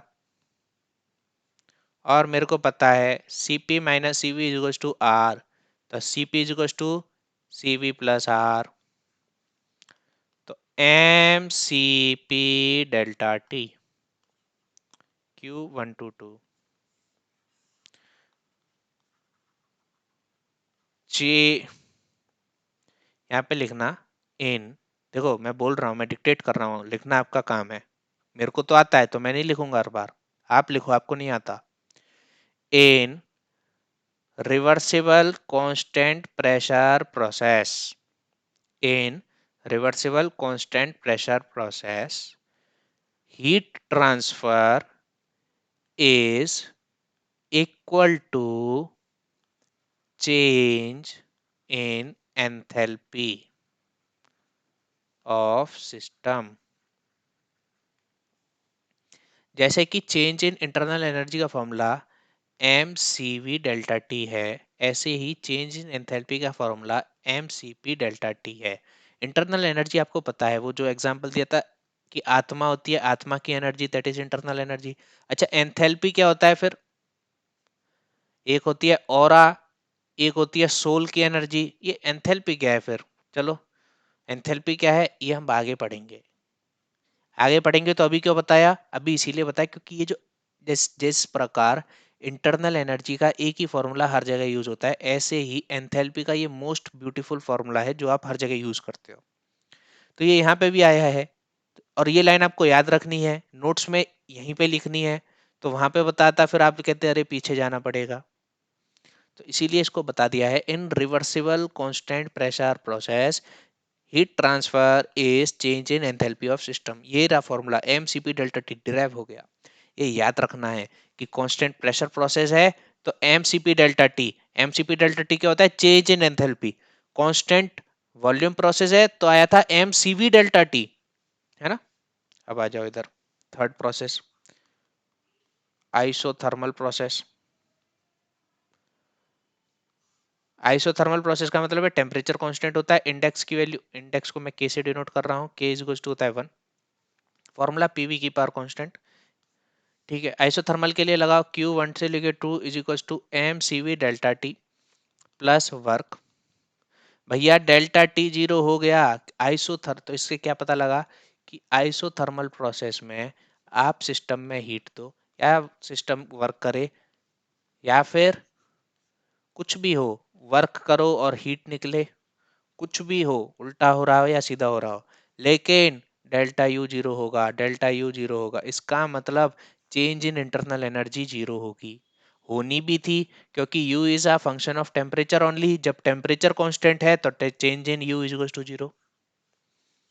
temperature constant isothermal process, delta T को जीरो करो। अच्छा, आइसोथर्मल प्रोसेस को हाइपरबोलिक प्रोसेस भी कहते हैं, कल मैंने आपको बताया था, क्योंकि इसका हाइपरबोलिक प्रोसेस, क्योंकि इसका जो कर्व है वो P V is to constant का मतलब X Y is to constant वाली टर्म्स में आता है, इसीलिए इसको हाइपरबोलिक प्रोसेस भी कह दिया जाता है। तो भैया डेल्टा टी जीरो हो गया, तो क्यू वन से लेके टू इज टू वर्क का फॉर्मूला आ गया। वर्क का फॉर्मूला आपसे आपको पता है, P one V one L N V two by V one लिखो, P two V two L N V two by V one लिखो, P one V one L N P one by P two लिखो। कैसे आया? यही है ना, equation लगा दी, P V is to constant, ठीक है, आप इसको यूज करो, P one by P two is equal to V two by V one. इसको M R T L N V two by V one भी लिख सकते, कुछ भी लिखो, जो क्वेश्चन में गिवन हो उस हिसाब से आप इसको लिख लो। बस ये पता होना चाहिए आइसोथर्मल प्रोसेस के लिए heat transfer formula work transfer के बराबर होता है। इसका ग्राफ आना चाहिए आपको बनाना, पीवी कर्व है अगर, तो ये इसका ग्राफ है आइसोथर्मल प्रोसेस, स्टेट वन से लेके स्टेट टू तक एक्सपेंशन का प्रोसेस है ये, एक्सपेंशन, वॉल्यूम बढ़ रहा है और प्रेशर घट रहा है। वॉल्यूम को नहीं देखना होता, प्रेशर को देखना होता है, प्रेशर घट रहा है, अच्छा एक्सपेंशन है। Fourth, adiabatic process. Heat transfer को तो देखो कितना जल्दी उड़ा रहे हैं हमने सब पढ़ लिया अब सब कुछ। डायबिटिक उस कल भी बताया था, डायबिटिक का मतलब है कि हाँ हीट ट्रांसफर होगा, not is equal to zero, लेकिन डायबिटिक के आगे ए लगा दो, ए का मतलब है नहीं, ए का मतलब होता है नहीं, ए डियाबेटिक मतलब नहीं, क्यू वन से लेके two is equal to zero होगा, नहीं होगा भैया हीट ट्रांसफर। तो क्यू वन से लेके टू इज इक्वल टू होता है change in internal energy plus W one से लेके टू, हीट ट्रांसफर ही जीरो है, क्या ही करें। और वर्क ट्रांसफर का फॉर्मूला हमारे को पता है, P one V one minus P two V two divided by gamma minus one. Index क्या है, K is equals to gamma, equation क्या है, पीवी की power gamma is equals to constant, किसके लिए, एडियाबेटिक प्रोसेस के लिए। चलो फिर, अच्छा इसका कर्व कर्व भी देखोगे, कर्व देख लो, पीवी कर्व है, ये बना रहा हूं मैं आइसोथर्मल के लिए डॉटेड लाइन से, ये होता है एडियाबेटिक का, चलो ऐसे ही बना देते हैं, अब तो आपको याद आदत ही होनी चाहिए। एडियाबेटिक का कल भी बताया था, इस डायरेक्शन में इंडेक्स बढ़ता है, इंडेक्स बढ़ता है, यहाँ पे इंडेक्स है वन, यहाँ पे इंडेक्स है गामा, और gamma is always greater than one. Air के लिए गामा इज टू 1.4, चलो यहाँ पे नहीं लिख रहा मैं, चलो ये याद है आपको, gamma is to 1.4। Okay, fifth, polytropic process, P V की power N is to constant, work का फॉर्मूला जल्दी बताओ, P one V one minus P two V two divided by N minus one. Heat का formula क्या हो जाएगा, delta U plus one, one two two, delta U M C V delta T plus W one से लेके two M C V delta T plus, लिखो इसको, इसको मैं ऐसे लिख सकता हूँ, M R T one minus T two divided by N minus one is equals to, मैं ऐसे लिख सकता हूँ, is equals to minus M R delta T divided by N minus one, लिख सकता हूँ कि नहीं लिख सकता। ये T one minus T two है, जब T two minus T one करूंगा तो एक माइनस आ जाएगा, दैट्स इट। लिखो जल्दी से, work one two two is equals to M R delta T divided by N minus one, ये प्लस माइनस में बदल जाएगा, एम डेल्टा टी कॉमन लो जल्दी, सी वी को खोल दो, C V is equals to R over gamma minus one, पता है आपको ये चीज, ये याद होना चाहिए, सीवी की वैल्यू सीपी की वैल्यू याद होनी चाहिए, gamma is to C P by C V होता है, ये याद होना चाहिए। कौन सी वैल्यू याद होनी चाहिए, ये वाली वैल्यू आर वाली टर्म्स में जो थी, सीपी माइनस सीवी याद होना चाहिए क्या होता है, आर होता है, बहुत याद, बिल्कुल रटा होना चाहिए। एम डेल्टा टी, ठीक है, क्या आ जाएगा, सीवी खोलो, आर। अच्छा, ये जब आएगा R over gamma minus one, तो आर भी तो कॉमन आ जाएगा, यहाँ पे भी आर है और यहाँ पे भी आर है, तो आर को और कॉमन ले लेता हूँ, चलो, one over gamma minus one बचेगा, minus one over N minus one बचेगा, is equals to M R delta T. ठीक है, इसको लिखवाओ, N minus one minus gamma plus one divided by gamma minus one into N minus one.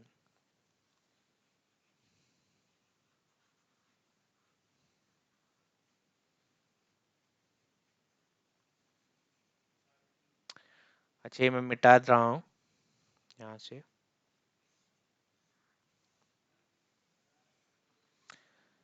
तो Q122 M R delta T,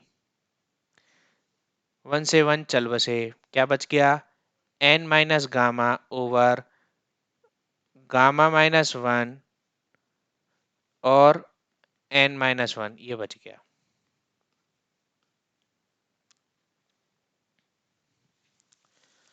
सही लिखा है, check कर लो एक बार, gamma minus one N N minus one minus gamma plus one और denominator में गामा माइनस वन, वन ने वन को मार दिया, तो M R delta T N minus gamma, ठीक है, M R delta T N minus gamma over N minus one को आप इधर ले लो, गामा माइनस वन ले लो। हाँ, अब आप N minus gamma over gamma minus one, बस इसको थोड़ा सा ना याद हो जाए इजीली, इसीलिए इसको सिंप्लीफाई करा जा रहा है और कुछ नहीं है। M R delta T, M R delta T को मैं P two V two minus P one V one लिख सकता हूँ, लिख सकता हूँ, लेकिन अगर मैं P one V one minus P two V two लिखूँ तो एक माइनस साइन बाहर रह जाएगा। एम आर डेल्टा टी को P two V two minus P one V one लिख सकता हूँ, हाँ लिख सकता हूँ, लेकिन अगर मैं P one V one minus P two V two लिखूँ तो एक माइनस साइन बाहर आ जाएगा, उस माइनस साइन का ऊपर इधर मल्टीप्लाई कर दो तो ये हो जाएगा माइनस और ये हो जाएगा plus, divided by N minus one, ये एन माइनस वन लिखा गया है, गामा माइनस वन तो नीचे आ चुका है यहाँ पे, क्या बचा, gamma minus N over gamma minus one divided by P one V one minus P two V two divided by N minus one, gamma minus N over gamma minus one, ये P one V one minus P two V two divided by N minus one क्या है, work, polytropic work, Q122। अच्छा, एक चीज और, जब यहाँ पे मेरे को कंफ्यूजन आ रहा था, मैं खुद अपनी भी मिस्टेक्स बता रहा हूँ आपको, कंफ्यूजन तो हर किसी के दिमाग में रहता है, जब मेरे को यहाँ पे कंफ्यूजन आ रहा था मैंने कि यार फॉर्मूले में तो गामा माइनस एन आता है, डेरिवेशन में आ रहा है एन माइनस गामा, ये क्या हो रहा है, तो वो दिमाग में चमक गया कि एम आर डेल्टा टी, ये जो जब मैं इसको इस तरीके से लिखूंगा तो एक माइनस साइन बाहर आ जाएगा, क्योंकि इन डेरिवेशंस को हम याद नहीं रखते हैं, मेरे को तो ये फॉर्मूला याद है, इस डेरिवेशन को तो मैं पता नहीं कितने टाइम बाद इसको आपको करा रहा हूँ, और इसमें कोई बड़ी बात नहीं है, इस डेरिवेशन में सिंपल, आपको तो कोई भी डेरिवेशन होगी आप हीट ट्रांसफर की तुरंत कर दोगे, डेल्टा यू प्लस W122 आपको करना है, W122 प्रोसेस का याद होना चाहिए बस आपको, ठीक है, क्यू पॉलीट्रॉपिक का ये डायरेक्ट फॉर्मूला याद होना चाहिए, मोस्ट इंपॉर्टेंट है। डेरिवेशन एक बार आप खुद से करके देख लेना, बार बार रिवाइज करने की जरूरत नहीं है, डेरिवेशन को फॉर्मूला रिवाइज करो आप बस। चलो, जो इंपॉर्टेंट डेरिवेशन होगी मैं खुद बता दूंगा, ठीक है ना, जिनको मैं खुद डेली या फिर वीकली बेसिस पे प्रैक्टिस करता हूँ ताकि मेरे दिमाग से ना उतर जाए, मैं वो बता दूंगा। इस डेरिवेशन को तो भूल जाओगे तब भी कोई दिक्कत नहीं, बस फॉर्मूला याद होना चाहिए आपको, इसमें भूलने के लिए वैसे कुछ भी नहीं है, इंटीग्रेशन है सीधा सीधा। Okay guys, heat transfer cover हो चुका है। चलिए, मैं आपको जनरलाइज्ड कर्व मैंने आपको सिखाया था पीवी का, ठीक है, एक बार मैं आपको रिवाइज करा देता हूँ विद प्रोसेसेस। इस तरीके से हम एक टेबल बनाते हैं, यहाँ पे लिखता हूँ प्रोसेसेस,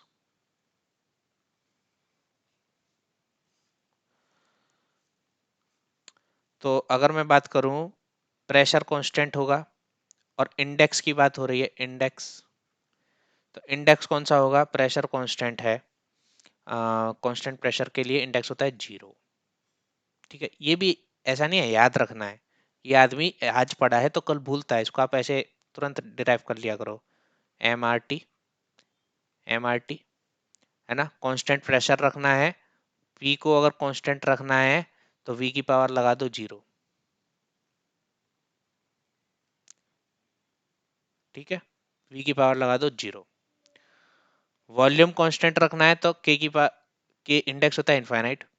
अगर हीट ट्रांसफर को 0 रखना है, इसका मतलब एडियाबेटिक होगा। अच्छा, जरूरी नहीं है हर बार एडियाबेटिक हो। पीवी की power gamma, gamma is equal to constant लिखो आप, इसके लिए इंडेक्स हो गया गामा। पीवी की power N is equal to constant लिखो, इसके लिए इंडेक्स हो गया एन। एक प्रोसेस बचा है, कौन सा बचा है, आई थिंक आइसोथर्मल बचा है। 5 प्रोसेस होते हैं। अगर टेम्परेचर कांस्टेंट होगा तो इसके लिए के की वैल्यू होती है 1। अगर मैं बात करूंगा, चलो अगर मैं बात करूंगा पीवी कर्व की, मैं ड्रॉ करने जा रहा हूं एक्सपेंशन प्रोसेस को। एक्सपेंशन प्रोसेस में वॉल्यूम बढ़े या घटे कोई दिक्कत नहीं है, बस प्रेशर घटना चाहिए, प्रेशर घटना चाहिए। कांस्टेंट प्रेशर तो ऐसे ही बनेगा 1 से लेके 2, लेकिन वॉल्यूम बढ़ रहा है इसीलिए इसका नाम एक्सपेंशन प्रोसेस है। दूसरा, volume is equal to constant वाला प्रोसेस हो गया ये। कांस्टेंट वॉल्यूम पे भी एक्सपेंशन हो सकता है क्या, हाँ हो सकता है, क्यों नहीं हो सकता, क्योंकि प्रेशर घट रहा है। यहाँ का प्रेशर ज्यादा, यहाँ का प्रेशर कम, कांस्टेंट वॉल्यूम पे प्रेशर घट रहा है तो इसीलिए एक्सपेंशन कर्व है। ये होता है आइसोथर्मल, ये होता है आपका पॉलीट्रॉपिक, और ये होता है adiabatic. K is equals to 1 N, अगर मेरा एन गामा और के गामा और 1 के बीच में लाई कर रहा है तो ये पॉलीट्रोपिक प्रोसेस यहाँ पे आ जाएगा, और यहाँ पे होता है गामा। इस डायरेक्शन में मैंने बताया था के की वैल्यू इंक्रीज होती है, क्योंकि अभी जब हम क्वेश्चन करेंगे तो उसमें कभी तो पॉलीट्रोपिक कराएगा, फिर करा देगा एडियाबेटिक, पॉलीट्रोपिक के बाद करा देगा फिर एडियाबेटिक, फिर करा देगा आइसोथर्मल, फिर बनवाएगा पीवी कर्व।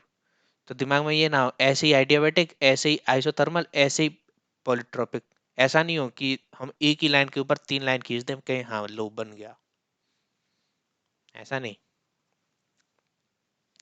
अगर मैं कंप्रेशन कर्व ड्रॉ करूं,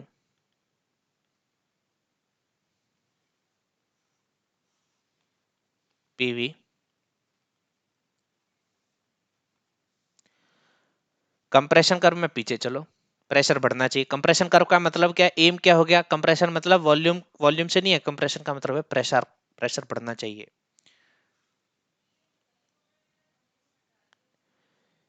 ठीक है, ये हो जाएगा कांस्टेंट प्रेशर प्रोसेस स्टेट 1 से लेके स्टेट 2 तक। ठीक है, ये हो जाएगा आपका कांस्टेंट वॉल्यूम प्रोसेस, प्रेशर बढ़ रहा है।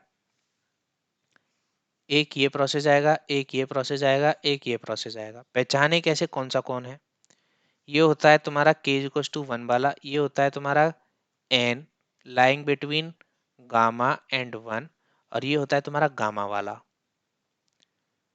कैसे पहचाना भैया, एंड भैया क्लॉकवाइज डायरेक्शन में k की वैल्यू बढ़ती है, जो इंडेक्स है उसको बढ़ाना है। ये इंडेक्स यहाँ पे 0, इंडेक्स यहाँ पे इनफाइनाइट। ठीक है, अगर मैं इन दोनों कर्व को ज्वाइन भी करूंगा ना इसी पॉइंट से, तो ये देख लो, दूसरे पेन से करके दिखा देता हूं मैं जल्दी। ये रहा आपका, ये हो गया इनफाइनाइट वाला, ये हो गया 0 वाला,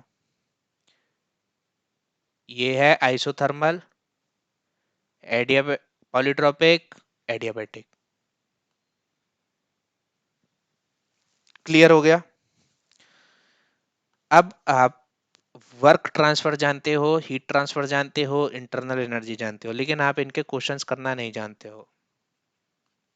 आपको अंदाजा भी नहीं है कितने खतरनाक खतरनाक, और खतरनाक अब आपके लिए है ही नहीं, एक एक कॉन्सेप्ट से आप आबरू हो। ठीक है, एक सेकंड, एंड शो कर रहा हूं मैं, जाओ मत, अभी जाना नहीं है आपको, अभी एक दूसरे पीपीटी पे ले जा रहा हूं मैं।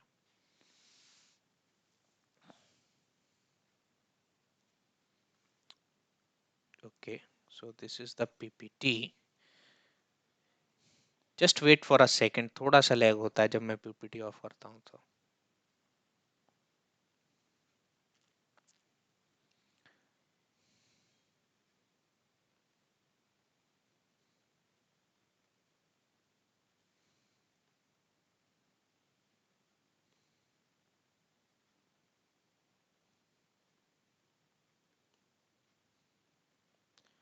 Just wait. Not responding. इसको रिस्पॉन्ड तो करना ही पड़ेगा। हाँ, करा। अभी जाना नहीं है आपको।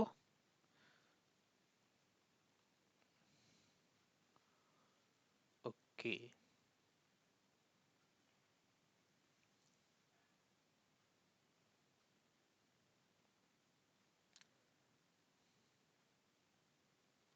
अब मैं इसको काट सकता हूँ। यस, ये कट जा।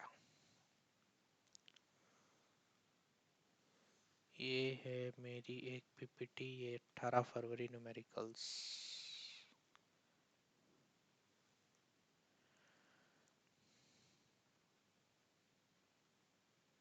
Yes, here we are. So I have made a PPT for today's date. आज ही 18 तारीख है। आज के लिए मैंने PPT डिजाइन करी थी कि I have 4 types of problem for all of you. Basic conceptual questions हैं ये, बेसिक टाइप की प्रॉब्लम है ये। ठीक है, थ्योरेटिकल वाली प्रॉब्लम है। ये भी थ्योरेटिकल प्रॉब्लम है, ये भी थ्योरेटिकल प्रॉब्लम है। ये मैंने टाइप 2 लेकर आया था आपके लिए कि क्लोज सिस्टम वर्क कैलकुलेशन पूछे, boundary work calculation, open flow. ये क्या लिख दिया, डिजास्टर हो गया ये तो। Non flow, non flow work calculation. ठीक है, इन तीनों से क्वेश्चन आएगा। ये टाइप 2 है मेरे लिए और आपके लिए भी। इन तीनों से अगर क्वेश्चन आएगा तो वो किस वैरायटी से आ सकता है, वो ये क्वेश्चन होगा, डेफिनेटली यही क्वेश्चन होगा। या फिर वो ये वाला क्वेश्चन हो सकता है, या फिर वो ये वाला क्वेश्चन हो सकता है, या फिर वो ये वाला क्वेश्चन हो सकता है। बस ये जो 4-5 क्वेश्चन मैंने अभी आपको दिखाया, इनके अलावा वर्क ट्रांसफर से कोई क्वेश्चन आ ही नहीं सकता आपके लिए। अगर पीवी कर्व की प्रैक्टिस करनी है, पीवी कर्व की कुछ प्रैक्टिस करने की, कैसे हम पीवी कर्व ड्रॉ करें, ठीक है, कैसे हम पीवी कर्व को अलग अलग डिफरेंट डिफरेंट प्रोसेसेस के लिए ड्रॉ करेंगे, उनकी प्रैक्टिस के लिए मैं आपके पास कुछ क्वेश्चन लाया था। एक ये वाला, ठीक है, एक ये वाला क्वेश्चन मैंने कल कल की पीपीटी से लिया है। कल भी ये क्वेश्चन दिखाया था मैंने आपको, ये कल करना था लेकिन यहाँ पे हीट ट्रांसफर हमने पढ़ा नहीं था। आज पढ़ लिया है, आज पढ़ लिया है, लेकिन आज का टाइम खत्म हो चुका है। ठीक है, एक वीडियो की भी लिमिट होती है, तो वो वीडियो की लिमिट खत्म हो चुकी है। सो मैं बस आपको क्वेश्चंस दिखा रहा हूँ। एक ये वाला क्वेश्चन है पीवी कर्व का, ठीक है, एक ये वाला क्वेश्चन है पीवी कर्व का। ठीक है, ये यहाँ पे खत्म है ये क्वेश्चन। तो इसकी पीपीटी आपको आज की जो वीडियो होगी उसके डिस्क्रिप्शन में मिल जाएगी। क्वेश्चन खुद से अटेम्प्ट करने हैं तो कर लेना। वैसे तो आप अगर फ्रेशर हो, सेकेंड ईयर थर्ड ईयर वाले हो, मुश्किल ही आपसे ये क्वेश्चंस होंगे। लेकिन जो पहले से इस सब्जेक्ट से ठीक है जिन जो इस सब्जेक्ट को जानते हैं वो कर लेना। फिर कल हम इन क्वेश्चंस को बेहतरीन तरीके से, कल क्वेश्चन डे ही रखेंगे। ये क्वेश्चंस हैं मेरे पे 7-8 क्वेश्चंस हैं, क्वेश्चन डे होगा कल। 3-4 क्वेश्चंस मैं आपको होमवर्क के लिए दे दूंगा। एक क्वालिटी क्वेश्चन होगा। मैं ये सब नहीं निकलवाता कि क्या पीवी पीवी इज इक्वल्स, ठीक है, मैं ये सब नहीं निकलवाता कि P1 V1 दे दो, P2 V2 दे दो, और फिर मेरे से ठीक है आइसोकोरिक बोल दो और वर्क का फॉर्मूला निकलवाओ। इसमें क्या होगा, मेरा टाइम वेस्ट, मैं इस क्वेश्चन को इस पीपीटी में लिखूंगा, आपका टाइम वेस्ट, आप देखोगे इस क्वेश्चन को। स्टैंडर्ड क्वेश्चंस जो मैं करा रहा हूँ वही आपको करने हैं। बाकी फिर आप प्रीवियस ईयर उठाना सीधे। जिस भी एग्जाम की आप तैयारी कर रहे हो, चाहे यूनिवर्सिटी की एग्जाम की तैयारी हो रही हो, चाहे इसरो के पेपर की हो रही हो, चाहे गेट के पेपर की हो रही हो, चाहे आईएएस के पेपर की हो रही हो, चाहे बार्क के पेपर की हो रही हो, जौन से पेपर की आप तैयारी कर रहे हो, जस्ट मेरे क्वेश्चंस के अलावा उसके प्रीवियस ईयर करके जाना। आपसे पेपर में एक भी क्वेश्चन ऐसा नहीं होगा जो ना हो। ठीक है। सो ये मेरा हेडक रहता है कि मैं इस तरीके से इस मॉड्यूल को डिजाइन कर रहा हूँ। ठीक है। डिजाइन वाला काम मेरा है, आपका बस सीखना है और इसको एंजॉय करना है। So guys, this is all for the day. मैं भी थक गया, आप भी थक गए होंगे इतना सुन सुन के। तो ठीक है, रिकॉर्डिंग बंद करते हैं।